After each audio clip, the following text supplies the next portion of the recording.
The envelope arrived on a Thursday morning, crisp and formal, addressed to Victoria Brennan in elegant script that seemed almost mocking given the cramped apartment where she stood reading it. Her husband's great uncle, a man she'd never met, and whom Thomas had mentioned only twice in their 5 years of marriage, had left her an estate in the Hudson Valley.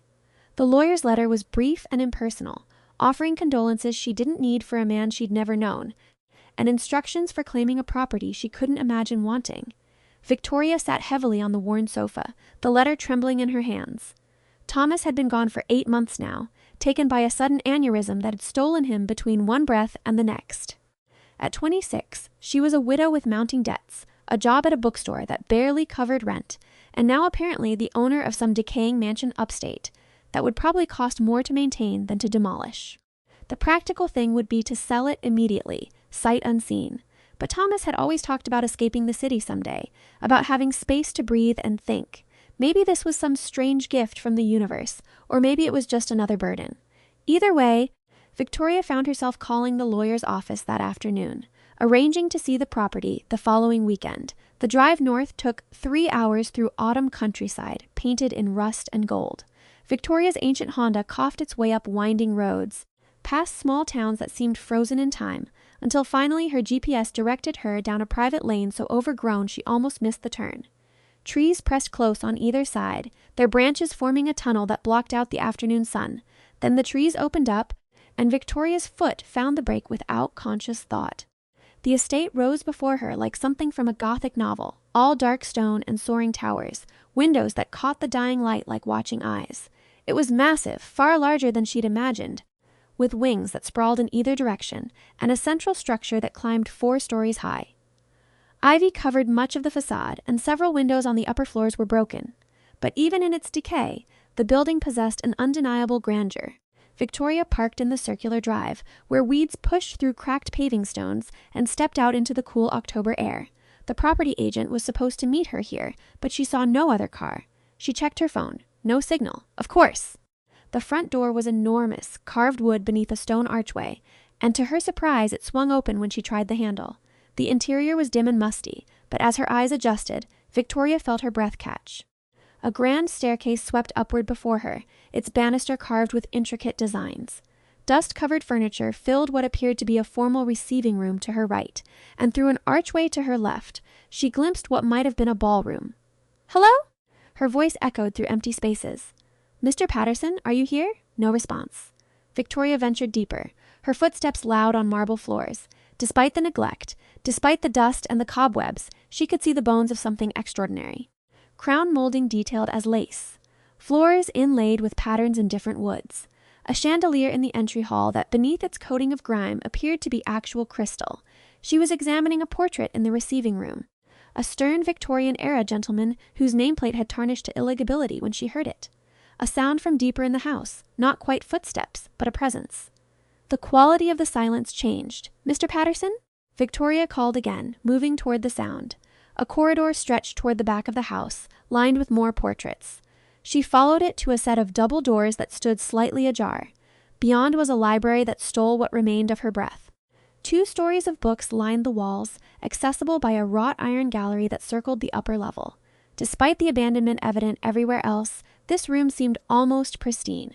The books appeared cared for, and through the tall windows, the setting sun painted everything in shades of amber and blood. "You should not be here." Victoria spun, her heart slamming against her ribs. A man stood in the doorway, though she would have sworn the corridor behind her had been empty seconds before. No, not a man. The thought came unbidden but certain. He was tall and lean, wearing clothes that seemed simultaneously modern and timeless, black trousers, and a white shirt that fit like they'd been tailored to his exact specifications. But it was his face that held her frozen, pale as alabaster, framed by hair so white it seemed to gather what little light remained in the room, with features that were almost too perfect, too symmetrical, and his eyes. Even in the dim light, they seemed to gleam with their own luminescence, a shade between silver and ice. "I'm sorry," Victoria managed, finding her voice. The door was open. "I'm Victoria Brennan. I inherited this property from Thomas Brennan's great-uncle, and I'm supposed to meet the property agent here." Something flickered across that perfect face. Surprise, perhaps, or recognition. He moved into the room with a grace that seemed inhuman, each step precise and controlled. "Brennan?" he repeated. and his accent was subtle but definitely present, something old world and unplaceable. "You are Thomas Brennan's widow.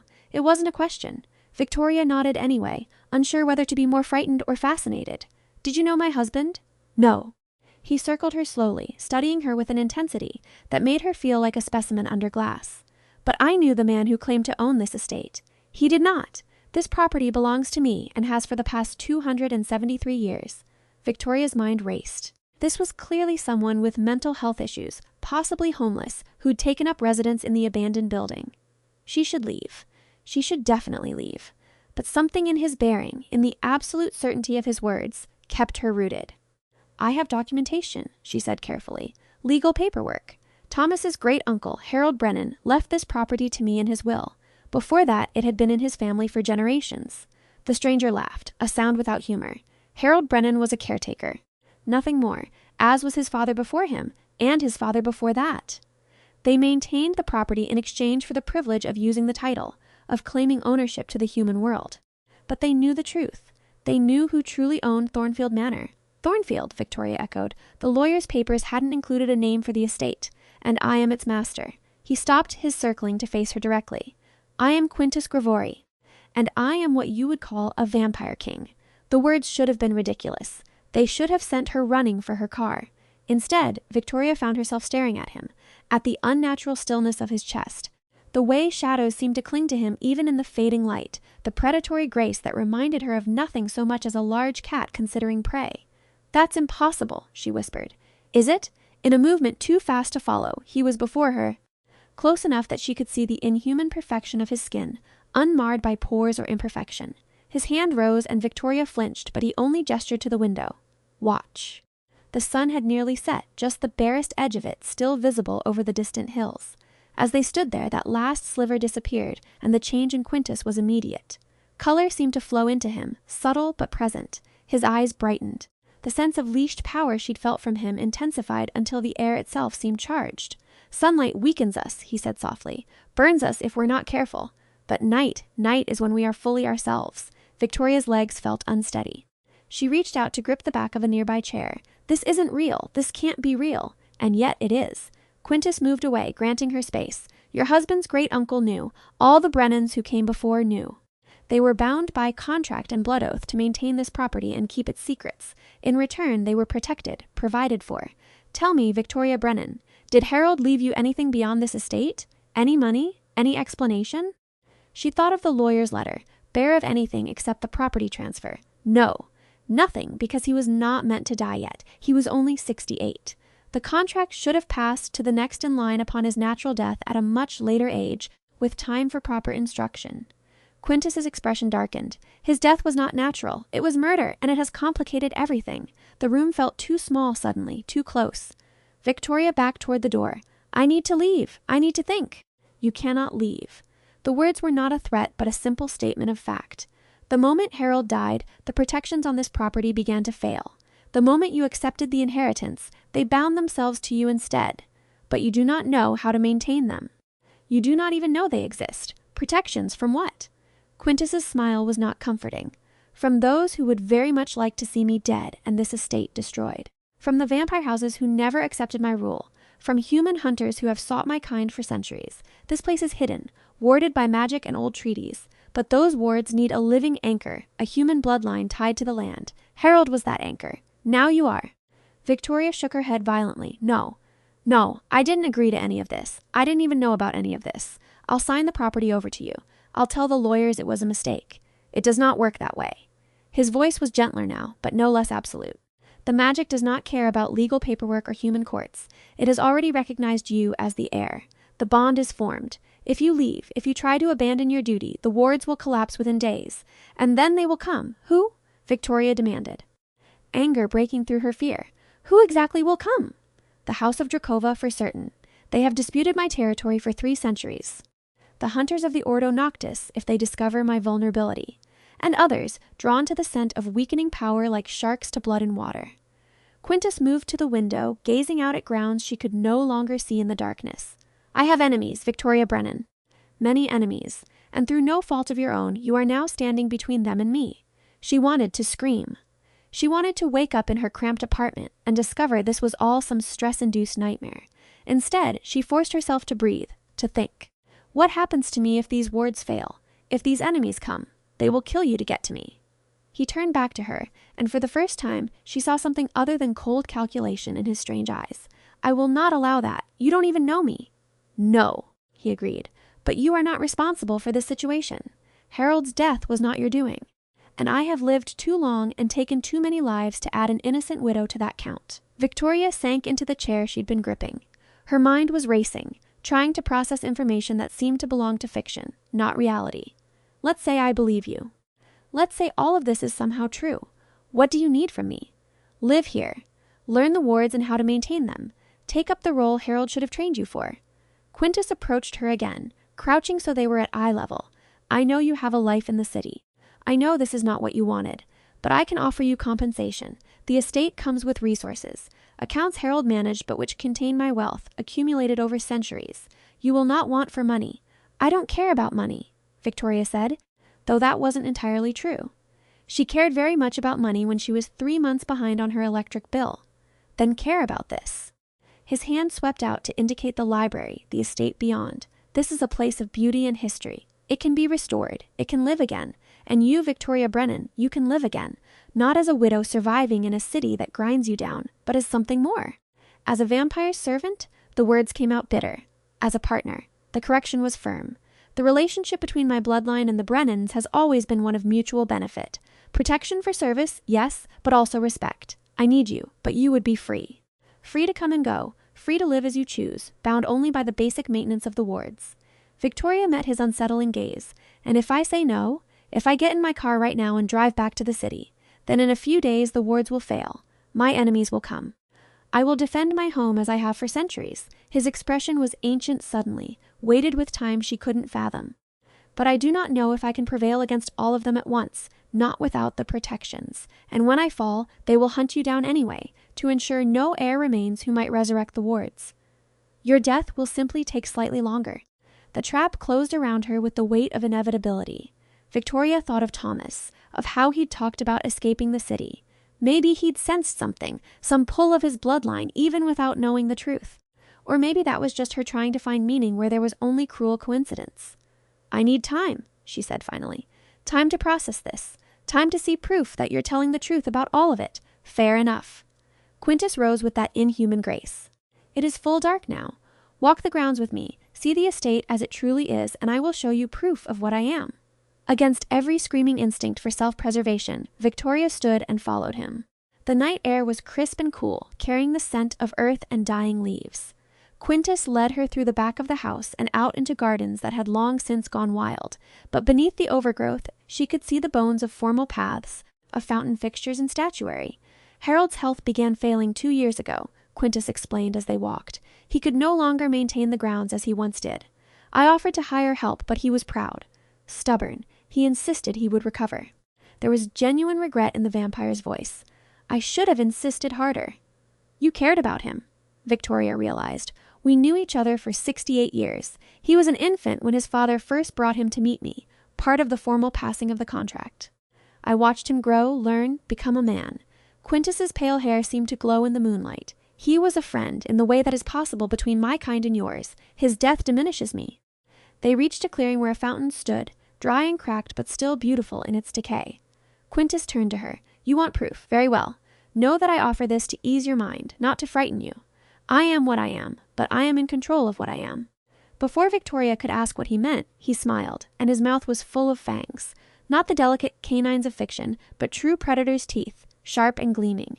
His eyes brightened to actual luminescence, silvery light that reminded her of moonlight on ice. And his fingers, when he raised them, ended in claws that looked capable of tearing through steel. Every human instinct screamed at her to run. But Victoria stood frozen, unable to look away from the beautiful, terrible creature before her. He was death-given form, ancient and powerful and utterly inhuman. And yet something in his gaze remained steady, rational, in control. As quickly as he'd transformed, he returned to his more human appearance. I am a vampire, Quintus said quietly. I have lived for over 400 years. I have ruled territories and commanded lesser vampires. I have killed, more times than I can count, in war and in hunger and in defense of what is mine. but I am not a mindless monster. I choose my nature rather than be ruled by it. Victoria found her voice, though it shook. Do you still kill to feed? I take blood, yes. But I have not killed to feed in over a century. He began walking again, and she followed, drawn by morbid curiosity. There are ways. Arrangements with blood banks, with donors who understand what they offer. The modern world has made it easier for those of us who wish to live without constant slaughter. Are there others like you? Other vampires? Many. Most live in hiding, carefully integrated into human society. Others, like myself, maintain older ways, older territories. The vampire world has its own politics, its own ruling houses and ancient feuds. Quintus led her toward a structure at the edge of the grounds, a building she'd taken for a gardener's cottage, but which, as they approached, revealed itself as something more significant. The door was locked with a mechanism that looked far too modern for the building's age. Quintus placed his palm against it, and something clicked. Inside was a staircase leading down into darkness. He descended without hesitation, and lights flickered on automatically as he went, revealing a passage cut from living rock. This is the heart of the estate, he said, his voice echoing slightly, the place from which the wards emanate. The passage opened into a chamber that stole Victoria's breath for the third time that day. It was large, circular, with walls covered in symbols she didn't recognize. In the center stood a stone table carved with more of the same, and above it, suspended by nothing she could see, hung a crystal that pulsed with dim light. The ward stone, Quintus explained. It is tied to the land, to the bloodline sworn to protect it, and to my own life force. While all three exist in balance, the estate is hidden and protected. But see, he pointed to the crystal, and Victoria noticed that its light flickered irregularly, like a candle flame in wind. It destabilizes. Harold's death broke the connection. It seeks the new heir, but you have not yet accepted the bond. Victoria approached the stone slowly. Up close, she could see threads of light moving within it, some bright, some dim. What would accepting the bond mean exactly? A small ritual, blood freely given, words spoken, intent declared. It will tie you to this place, allow you to sense its needs, its weaknesses. You will feel when the wards need reinforcement. You will know if they are breached. Quintus circled the table slowly. It is not painful, it is not slavery, but it is binding. Once done, you cannot simply walk away. How long? How long would I be bound? Until death, or until you produce an heir and formally pass the bond to them. His expression was difficult to read in the crystal's uncertain light. The Brennans typically pass the duty from parent to child. But you are young. You have time to decide about such things. Victoria thought about her empty apartment, her dead-end job, the life that had felt like treading water ever since Thomas died. Then she looked around this chamber of impossible things, at proof that the world was stranger and larger than she'd imagined. Fear warred with something else, something that might have been excitement or might have been simple desperation for change. If I do this, she said slowly, I have conditions. Quintus tilted his head, waiting. I want to understand everything. The wards, the vampire politics, the threats we face. No more being kept in the dark. She met his luminous gaze, and I want autonomy. I'll maintain the estate and the wards, but I make my own choices about the rest of my life. You said partner, not servant. I need that to be real. A slow smile spread across his perfect features. Agreed. You will have full access to my knowledge and resources. And your autonomy is assured. I seek an ally, Victoria Brennan, not a slave. Then I'll do it, she said, before she could reconsider. Show me what I need to do. The ritual was surprisingly simple. Quintus produced a ceremonial dagger from a cabinet set into the chamber wall and made a small cut on her palm. She let 3 drops of blood fall onto the ward stone, which pulsed bright at the contact. Then he coached her through words in a language she didn't recognize, phonetic repetition that felt clumsy on her tongue, but as the last syllable left her lips, something changed. The ward stone's light steadied, brightened, and suddenly Victoria could feel it, not the stone itself, but everything it represented. The boundaries of the property, clear as drawn lines in her mind, the wards themselves, like a web of light spreading through earth and air, and beneath it all, a presence that could only be Quintus, ancient and powerful, and now bound to her through invisible threads. Oh, she breathed. I can feel it, all of it, and I can feel you. His voice was soft, almost wondering. Your life, bright and warm. It has been decades since I felt the bond active. I had forgotten how it resonates. Victoria looked down at her hand, where the cut had already stopped bleeding. What happens now? Now I teach you, and we prepare. The vampire's expression hardened, because Harold's murderers will have been watching. They will know the estate was inherited. They will come to test the wards, to see if the new heir has claimed their duty. We have perhaps days before the first challenge arrives. They climbed back up to the night air, and Victoria shivered as the weight of what she'd done settled over her. She'd bound herself to a vampire's estate. She'd accepted responsibility for maintaining magical wards. Her life had just transformed completely, and she wasn't sure if she'd been brave or insane. "You're cold," Quintus observed. "Come. The heating system in the main house still functions. I'll show you to quarters where you can rest." "I should go back to the city," Victoria said, but without conviction. "I have work tomorrow. My apartment. Call in sick. Pay someone to pack your necessities and ship them here."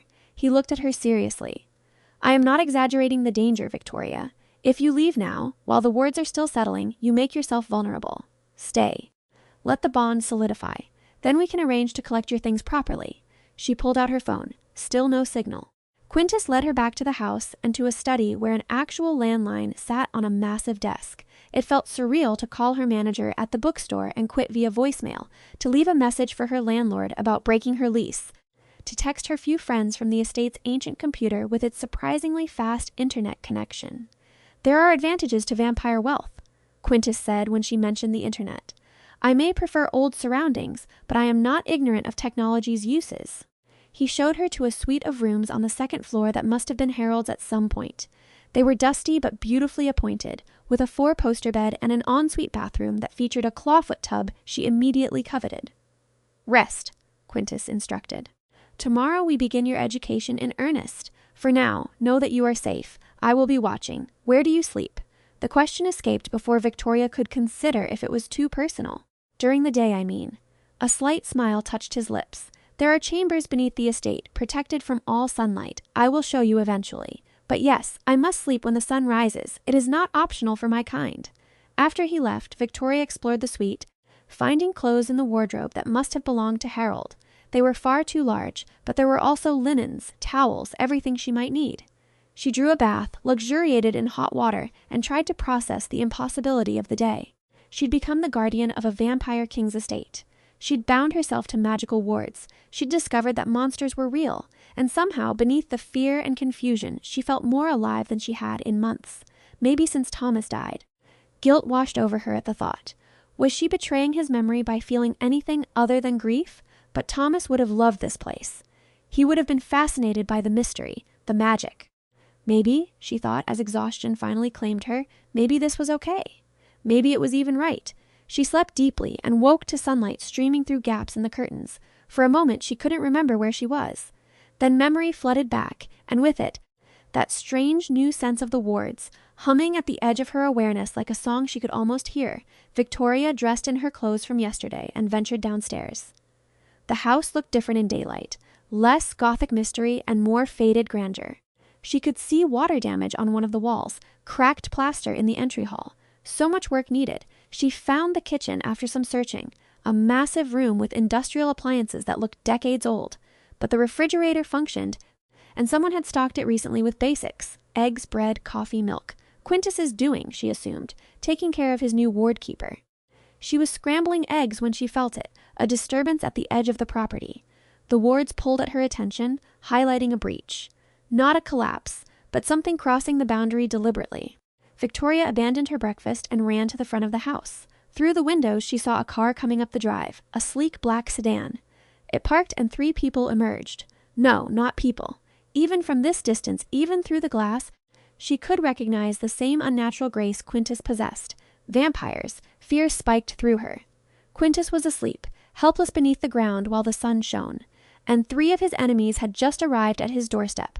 The vampires approached the front door, and Victoria forced herself to open it before they could knock. She would not cower. This was her estate now, her responsibility. The 3 of them looked like they'd stepped from a fashion magazine, beautiful and terrible and completely inhuman, despite their efforts to appear otherwise. 2 men and 1 woman, all with that telltale pale skin and white hair, wearing clothes that probably cost more than Victoria's car. "The new heir," the woman said, and her smile showed just a hint of fang. "How fortunate. We worried we'd have to wait for nightfall." "Who are you?" Victoria demanded, grateful her voice didn't shake. "What do you want?" "I am Katerina Drakova." The woman inclined her head in something that wasn't quite a bow. "These are my brothers, Mikhail and Dmitri. We are from the House of Drakova, and we have come to discuss the future of this territory with its new caretaker." The name clicked. The House of Drakova. the ones Quintus said disputed his territory. Victoria kept her hand on the door, ready to slam it shut, though she had no idea if that would accomplish anything. Quintus isn't available, she said. You'll have to come back after sunset. Oh, we know where the king is sleeping. Mikhail's smile was predatory. But we came to speak with you, little human. To make you an offer. I'm not interested in any offers. You haven't heard it yet. Katerina took a step closer, and Victoria fought the urge to retreat. Quintus Gravori is old, and his time is past. Our house is younger, stronger, more suited to ruling in this modern age. When we take his territory, we will need a ward keeper still. We are prepared to offer you the same arrangement he has, with considerably better compensation. You're asking me to betray him. The realization was stunning in its audacity. We're asking you to survive. Dmitri spoke for the first time, his voice low and cold. Gravori's enemies are many. The wards may protect him from direct assault, but there are other ways to wage war. Eventually we will prevail.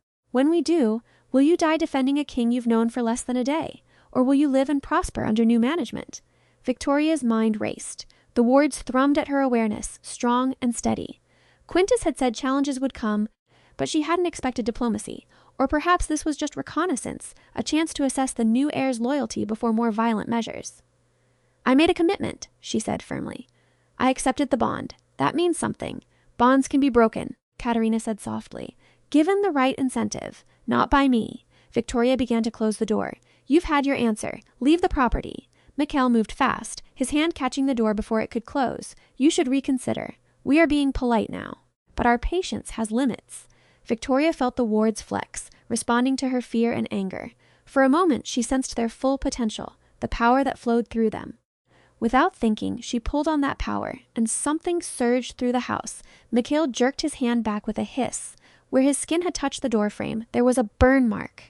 The wards recognize you as enemies, Victoria said with more confidence than she felt. Leave now, or I'll strengthen them further. She had no idea if she could actually do that, but the Drakovas didn't know that. They exchanged glances, some silent communication passing between them. Very well, Katerina said. We will withdraw for now. But think on our offer, Victoria Brennan. Think about whether loyalty to a stranger is worth your life. They retreated to their car with that same unnatural grace, and Victoria watched until they drove out of sight. Only then did she close the door and lean against it, shaking. She'd just faced down 3 vampires. Alone. And somehow, impossibly, she'd sent them away. The rest of the day passed in a blur of nervous energy. Victoria explored more of the house, finding room after room of covered furniture and forgotten treasures. She also found Harold's journals in the study, leather-bound volumes that detailed his work maintaining the estate. She read voraciously, trying to absorb decades of knowledge in hours. The journals revealed a picture of a man who'd taken his duty seriously, who'd genuinely cared for both the property and its vampire master. He'd documented everything, the schedule for ward maintenance, the supplies needed, the signs of wear or damage to watch for. He'd also written about his conversations with Quintus, snippets of philosophy and history that made the vampire seem less like a monster, and more like someone ancient and lonely. When sunset approached, Victoria was back in the library, surrounded by Harold's journals. She felt Quintus wake through the ward bond, a sudden intensification of that foreign presence in her awareness. He appeared in the doorway minutes later, looking exactly as he had the night before. You had visitors, the Drakovas. They tried to recruit me. Victoria marked her place in the journal and looked up. They seemed surprised when I said no. Something that might have been pleasure flickered across Quintus's features. You defended the estate. I felt the wards respond. That was well done for a first attempt. I didn't know what I was doing. I just reacted. Instinct is important. He settled into a chair across from her. The bond allows you to channel the ward's power without conscious understanding. But you are right that you need training. We should begin tonight. They worked for hours, Quintus teaching her about the ward's structure, how they drew power from the land itself and from the blood bond she'd accepted. He showed her how to sense weak points, how to reinforce them, how to expand the ward's awareness to detect threats more quickly. It was exhausting work, mental rather than physical, but Victoria found herself fascinated. This was magic, real and functional, and she was learning to wield it. You have an aptitude, Quintus observed as she successfully strengthened a ward section on her 3rd attempt. The bond usually takes weeks to reach this level of integration. Maybe I'm just motivated. Victoria released the power she'd been holding and sagged back in her chair. The Drakovas were very clear about what happens if I'm not useful. They will not touch you while I exist. The declaration was absolute.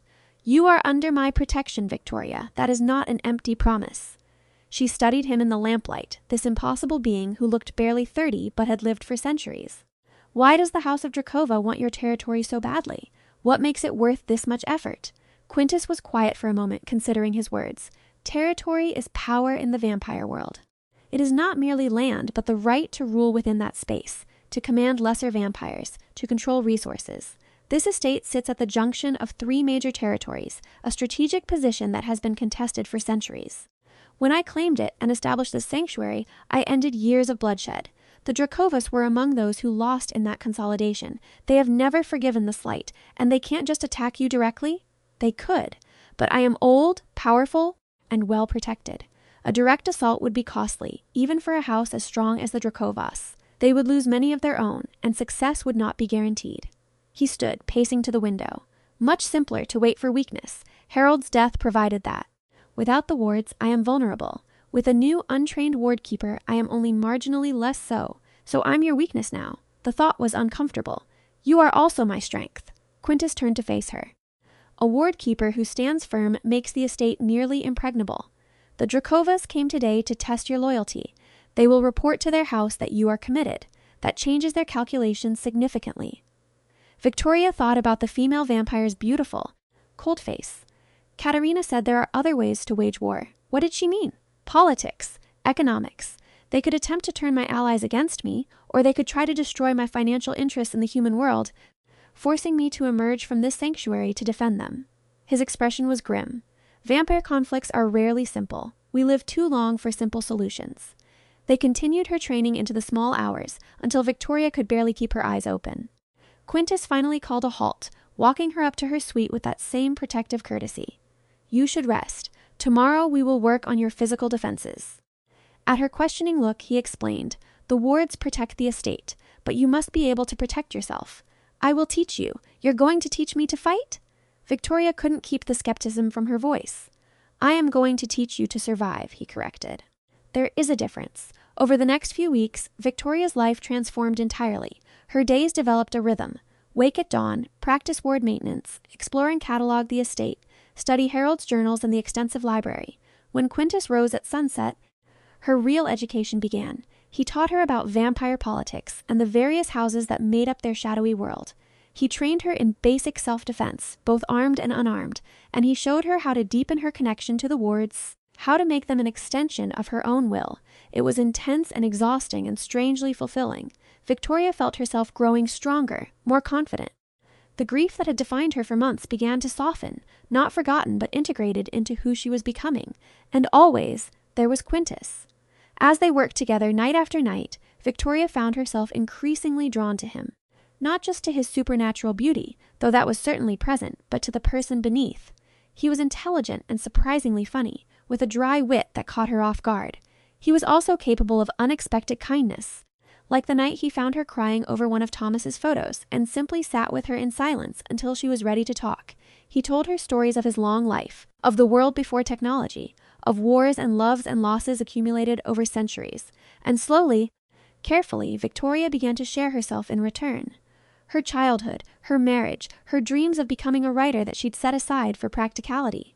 "You should write," Quintus said one night as they sat in the library after training. "You have the time now, and gods know the estate provides atmosphere." "Maybe," Victoria said, though the idea sparked something in her chest. "What would I even write about?" "Write about this." He gestured around them. "Fictionalize it if you must, but tell the story." "I think you would do it justice." The moment felt weighted somehow, intimate. Victoria met his strange, luminous eyes and felt heat rise in her cheeks. When had he started affecting her this way? When had the Vampire King become simply Quintus, someone she looked forward to seeing each night? As if reading her thoughts, something shifted in his expression. His gaze dropped to her lips, then away. "It grows late. You should rest."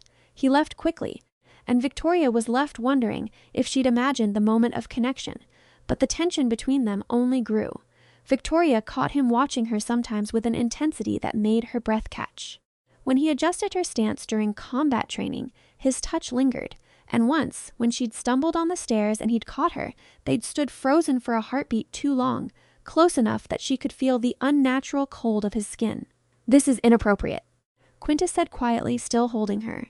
You are my ward keeper. I should not, I cannot, I'm also an adult, Victoria interrupted, finding her courage. Capable of making my own choices. You are also newly widowed, grieving. It would be wrong of me to take advantage. What if you're not taking advantage? What if I want this? The words came out barely above a whisper. Quintus's eyes closed, and for a moment he looked almost in pain. Victoria, I am a vampire. I am not human. A relationship between us would be complicated at best, dangerous at worst.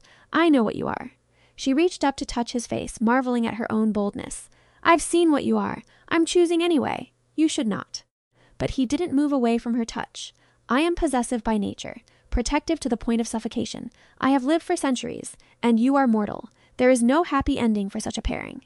Maybe not forever, Victoria acknowledged, but maybe for now. Maybe that's enough. He opened his eyes, and the silver in them seemed to blaze. If I allow this, if I permit myself to want you, I will not be able to let you go easily. My kind, we do not love lightly. We are creatures of intense devotion. Then devote yourself to me. Victoria said, surprised by her own certainty. And I'll do the same. We'll figure out the complications as we go. For a moment, she thought he would refuse. Then his hand rose to cover hers where it rested against his cheek, and he turned his head to press a kiss to her palm. The touch was gentle, reverent, and it sent electricity through her entire body. You make me want to be reckless, he murmured. You make me forget caution and wisdom and all the lessons of my long life. Good, Victoria breathed. Be reckless with me. When he kissed her, it was with a tenderness that stole her breath. Despite his inhuman nature, despite the fangs she knew were there behind his closed lips, the kiss was achingly gentle. He cradled her face like she was something precious, and Victoria melted into him, wrapping her arms around his neck. They broke apart slowly, and Quintus rested his forehead against hers. This changes everything, he said softly. I know, the danger to you increases. My enemies will see you not just as my ward keeper, but as something I value. They will use that against me. Victoria pulled back enough to meet his eyes. Let them try. I'm not helpless, and I'm tired of being afraid. I choose this. I choose you. Something fierce and possessive flared in his expression. Then you are mine, he said, and it was both declaration and vow. And I am yours.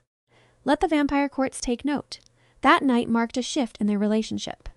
They were still teacher and student, still vampire king and ward keeper, but now they were also something more. Quintus courted her with an old-world formality that would have been amusing if it hadn't been so sincere. He brought her flowers from the estate gardens, now carefully tended by groundskeepers he'd hired. He played the piano in the ballroom while she sat and listened, centuries of skill evident in every note, and he talked with her for hours, sharing his long life in ways he admitted he'd shared with few others. Victoria bloomed under his attention. She wrote during the days, her first attempts at the novel she'd always dreamed of creating, and spent her nights with Quintus. They made love with a passion that surprised her, the vampire proving that his cold skin didn't mean cold emotions. He was intense and devoted and utterly focused on her pleasure, and Victoria had never felt so desired, so treasured. I cannot give you children, he said one night as they lay tangled together in her bed. My kind are sterile, unable to create life. I know, Victoria said, tracing patterns on his chest. Harold's journals mentioned it, and the bond must pass to an heir eventually. Have you thought about that? She had, actually. We could arrange for surrogacy. Or adoption. Create an heir who could take on the duty when I'm gone. She paused. Unless you want me to leave when I'm older? To find someone else who could know. The word was sharp, vehement. Quintus rolled to pin her beneath him, his eyes blazing. You are mine. I told you, I do not love lightly. I will not set you aside because of age or any other reason. Then we'll find a solution, Victoria said simply. Together. He kissed her then, fierce and claiming, and they lost themselves in each other again. But their peace could not last forever. 3 months after Victoria first arrived at the estate, the wards shattered. She was writing in the library when it happened, afternoon sun streaming through the windows. The bond that had become as natural as breathing suddenly screamed in warning. She felt the wards buckle, felt something massive and violent slam against them from multiple directions at once. Victoria ran to the window and saw them. Vampires, at least a dozen, surrounding the estate. The Dracovas led them, Katerina's white hair like a banner. They were attacking the wards systematically, using some kind of magic Victoria didn't understand to tear holes in the protections. She reached for the wards, trying to reinforce them as Quintus had taught her, but there were too many attack points. She could shore up one section only to have another collapse. Panic clawed at her throat. Quintus was asleep, helpless, and the sun wouldn't set for hours. Think? She commanded herself. There had to be something in Harold's journals, some emergency procedure. She ran to the study, throwing open the volumes she'd call cataloged. There. A ritual for emergency reinforcement, one that required blood and considerable power but could temporarily multiply the ward's strength. The ingredients were in the ward chamber. Victoria ran, feeling the wards continue to fail behind her. She burst into the chamber and began pulling supplies from the cabinets Harold had maintained. Candles, salt, her ceremonial dagger. She arranged them according to the journal's instructions, working as fast as she dared. Above, she heard glass breaking. They were inside. Victoria completed the circle, cut her palm deeply, and spoke the words of power. The wardstone blazed bright, and she felt the ritual take hold. The wards surged, reforming stronger than before. The vampire's attack faltered. But the ritual had a cost. Victoria felt the pull immediately, the wards drawing on her life force to fuel their enhanced strength. She gasped, suddenly lightheaded. Too much. She'd given too much. She tried to release the ritual, but she'd locked herself into it too firmly. The wards drank from her, insatiable, and darkness crept into the edges of her vision. Hands caught her as she fell. Quintus, his face terrible with fury and fear. How was he awake? The sun still shone. Release the ritual, he commanded. Victoria, let it go. Can't, she managed. Too strong. He cursed in a language she didn't know, then placed his own hand on the wardstone. Power flooded through the bond, vampire magic mixing with human, and suddenly the ritual had another source to draw from. The terrible pulling sensation eased. Quintus scooped her into his arms and carried her from the chamber. As they emerged into the sunlight, Victoria saw that he was burning. Smoke rose from his exposed skin, and his face was tight with pain, but he didn't stop. He carried her back to the house, shouting orders to someone. Inside, he laid her on the sofa in the library and began checking her pulse, her breathing. Stay with me, he commanded. Victoria, stay awake. You're burning, she whispered, seeing the angry red marks on his skin. I will heal. You are mortal. You will not. His hands were gentle, despite his harsh tone. What were you thinking? Channeling that much power alone? Protecting you. Protecting our home. She managed a weak smile. Did it work? The wards are holding. The Drachvas retreated. He pulled a phone from his pocket, spoke rapidly in that same foreign language from before. Then he was back to her, pressing a glass of water to her lips. Drink. You need to replenish what the ritual took. Victoria drank, and slowly her head began to clear. The pulling sensation was gone, the ritual complete. Through the bond, she felt the wards standing strong, reinforced by what she and Quintus had done together. How did you wake? She asked. The sun? I felt your distress through the bond, felt the wards failing. His expression was haunted. No amount of sunlight could have kept me from you. You could have died. So could you. He cupped her face, his touch infinitely careful. Never again. Never do something so reckless again. You would have done the same for me. Victoria covered his hand with hers. You did do the same for me. He couldn't argue with that. Instead, he kissed her, desperate and claiming. When they broke apart, his eyes were blazing with that silver light. I love you, he said, and the words sounded torn from him. I did not intend to. I told myself it was too dangerous, too unwise. But I love you, Victoria Brennan, and I will not lose you. Joy bloomed in her chest, bright and overwhelming. I love you too. I think I have for weeks now. Then marry me. The proposal was sudden, fierce. Bind yourself to me in human law as you are already bound in magic. Be my wife, my partner, my equal in all things. Yes, Victoria said without hesitation. Yes, absolutely yes. They kissed again, and Victoria felt the bond between them sing with emotion. This was right. This was what she'd been searching for without knowing it. A purpose and a person to share it with. Over the following weeks, as Victoria recovered and the estate settled back into peace, they made plans. Quintus had allies in the vampire world, other houses who respected his rule and would stand with him against the Dracovas. He called on them now, building a coalition. The response was immediate. Representatives from 5 major vampire houses arrived to offer support, and a formal meeting was arranged. Victoria attended at Quintus's side, wearing a dress he'd commissioned for her, deep red silk that made her feel like royalty herself. The vampire lords and ladies were intimidating, ancient and powerful, but Quintus stood with her, his hand at her back, his presence unmistakable. This is Victoria Brennan, my betrothed and the ward keeper of Thornfield Manor, he announced. She has my full confidence and protection. Any threat to her is a threat to me.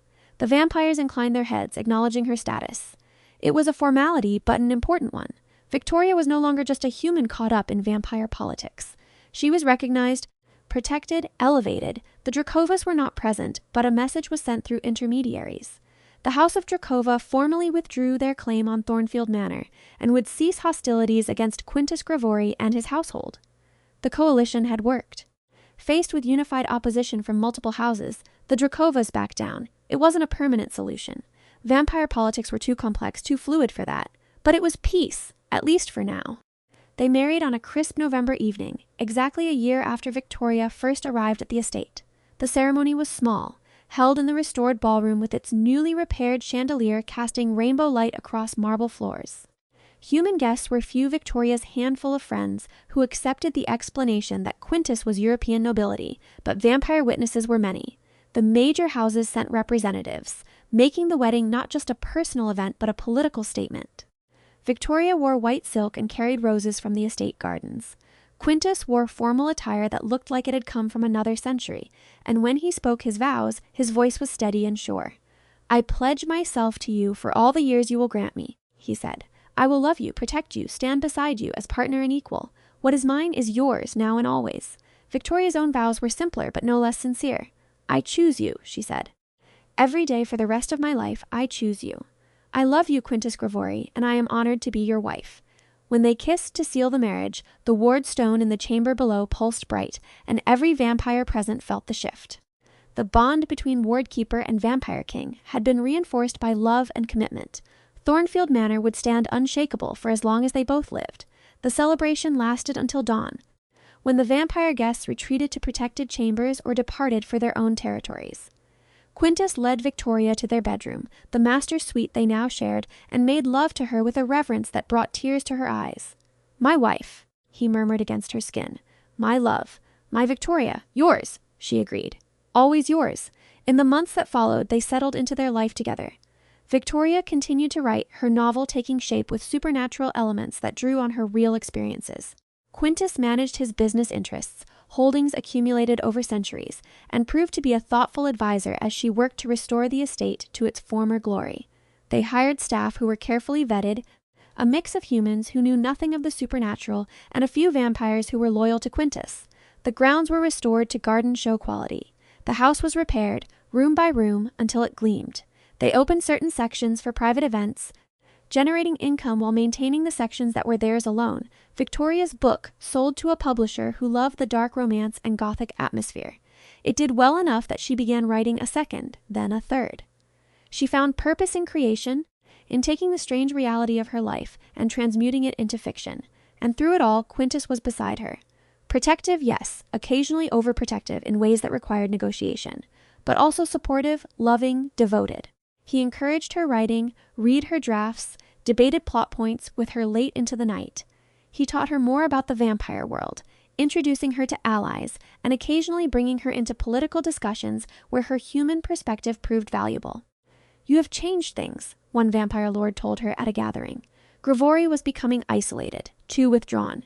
"You have brought him back to the courts, reminded him why he claimed this territory to begin with. The vampire world is better for your presence." The words were flattering but also true. Quintus had been lonely, Victoria realized, even if he'd never acknowledged it. Centuries of existence had worn on him, and Harold's death had been a blow he'd been hiding. She'd given him not just love but renewed purpose. They talked about the future sometimes, about the reality of her mortality against his immortality. Those conversations were never easy. Victoria was only 27, but she couldn't ignore the fact that she would age while Quintus remained unchanged. "I will love you at 30 as I love you now," he told her. "At 40, 50, 70, your body will change, but you, the essential you, will remain. That is what I fell in love with. That is what I will always love." "And when I'm gone?" Victoria asked. "When I die?" His expression shuddered with pain. "I do not know how I will bear it, but we have time before we must face that reality. Decades, if fortune favors us. I intend to treasure every moment." They established an heir through surrogacy, a daughter they named Eleanor, who would be raised knowing her duty, but also loved for herself. The bond would not transfer until Victoria chose to pass it, or until her death, but it gave them both comfort to know the line would continue. Life was good, strange, unconventional, filled with supernatural complications that Victoria never could have imagined in her previous existence. But good! She'd found love in the most unexpected place, with the most unexpected person. She'd found purpose and home, and a future she was as excited to build. On the second anniversary of her arrival at Thornfield Manor, Victoria and Quintus walked the grounds together, as they often did in the evenings. The estate was beautiful now, restored to glory, the wards humming strong and steady. Eleanor was asleep upstairs with her nanny, a vampire woman who'd sworn to protect the child with her life. "Do you ever regret it?" Quintus asked as they stood before the fountain, now repaired and flowing. "The life you could have had if you'd never come here?" Victoria thought about her cramped apartment, her dead-end job, the grief that had been consuming her. "Never," she said with certainty. "This is exactly where I'm meant to be." He pulled her close, and they stood together in the gathering darkness, two beings who should never have worked, but who had found in each other something irreplaceable. A vampire king and a human widow, bound by magic and love and choice. Behind them, Thornfield Manor rose against the stars, light spilling from its windows, no longer crumbling, no longer abandoned, but alive and thriving. "A sanctuary and a home. I love you," Quintus murmured into her hair. "I love you too," Victoria replied, and meant it with everything she was. They would face challenges ahead. The vampire world was never truly peaceful, and there would be other houses, other threats to navigate. Victoria would age and die eventually, despite Quintus's devotion. But they had now. They had each other. They had this estate they'd built together and protected together. And in the end, that was more than enough. It was everything. Years passed in a blur of happiness and purpose. Victoria's writing career flourished, her novels finding a devoted audience. Eleanor grew into a bright, curious child who absorbed her magical education with enthusiasm. The estate became known in vampire circles as neutral ground, a place where different houses could meet safely to negotiate and discuss politics. Quintus remained the center of Victoria's world, his love never wavering even as the first silver threads appeared in her hair, even as time began to mark her body in ways it never would mark his. He was as devoted at 35 as he'd been at 27, as passionate at 40 as he'd been at 30. "You are even more beautiful now," he told her on her 40th birthday, and she believed him because the love in his eyes was unmistakable. They traveled when they could, Quintus showing her parts of the world he'd known for centuries, places he'd lived before claiming Thornfield. Victoria wrote about them, wove their experiences into her fiction, and found joy in exploration. Eleanor bonded with the wards when she turned 18, ready to take on her duty whenever Victoria chose to pass it on, but there was no urgency. Victoria was healthy and strong, and the thought of relinquishing her connection to Quintus through the bond was unthinkable. "When the time comes," she told her daughter, "you'll be ready. But not yet. I still have years left in me." And she did. Years of love and laughter, of quiet evenings in the library and passionate nights in their shared bed. Years of watching their daughter grow into a capable young woman. Years of building alliances and maintaining peace, of writing and creating and living fully. The supernatural world had given Victoria a second chance at life when she thought her story was ending. It had given her Quintus, impossible and wonderful, a love that transcended the boundaries of mortality and species. It had given her purpose and home and family, standing in the library where she'd first learned the truth about vampires, where she'd first felt the pull of the ward bond. Victoria reflected on the journey. From grief-stricken widow to vampire king's wife, from aimless and alone to purposeful and loved. It had been terrifying and confusing and utterly transformative. Quintus found her there, as he often did, and wrapped his arms around her from behind. "What are you thinking about?" he asked softly. "How grateful I am," Victoria said, leaning back into his embrace. "For all of this, for you, for the life we've built." "I am the grateful one," Quintus corrected. "You gave me back something I thought I'd lost forever. Hope, joy. A reason to engage with the world rather than simply exist within it." She turned in his arms to face him, reaching up to touch his eternally youthful face. "We gave that to each other," she said. "That's what makes it perfect." He kissed her then, soft and sweet, a promise renewed for the 1000th time. Around them, Thornfield Manor stood strong, protected by wards and love. Their daughter was safe upstairs, already learning to maintain the protections that would be hers someday. The vampire world was stable, at least for now, peaceful in ways it hadn't been in decades. Victoria had inherited a crumbling estate she couldn't afford and found instead a kingdom, a purpose, and a love that would define the rest of her days. The widow had become a wife, the estate had become a home, and the vampire king had become simply Quintus, her partner in all things. It was strange and supernatural and absolutely perfect.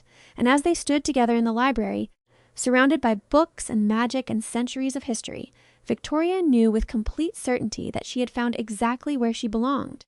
This was her happily ever after, hard-won and precious, built on trust and courage and love that transcended every boundary. and she would treasure every moment of it for however many years remained to her. The estate was no longer crumbling. Its true owner was indeed a vampire king, and together they had created something beautiful and lasting, a sanctuary not just of stone and magic, but of love and commitment. Their story was complete, every thread resolved, every conflict settled, and in the end, against all odds and expectations, they had found their happy ending together.